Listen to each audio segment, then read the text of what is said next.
Here are the steps to become a notary in Oregon. First, to qualify to become a notary, you'll need to be 18 or older, be a resident of or have a place of employment or practice in Oregon, be able to read and write English, and you can't have any disqualifying offenses on your record. If you meet these qualifications, let's discuss how to get your notary commission in Oregon. To start, you'll need to complete a training course, take an exam, and fill out an application. When you're approved, you will receive your oath of office by email. Then you'll take a printed copy to complete your oath in front of an Oregon notary and return it to the Secretary of State's office within 30 days, along with the application fee.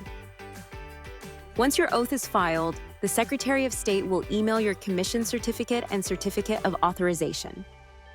Finally, you'll need to order some supplies, like your Oregon Notary seal stamp and notary journal. Are you ready to become a notary in Oregon? Then visit us at nationalnotary.org/Oregon. Visit nationalnotary.org/Oregon to get started today.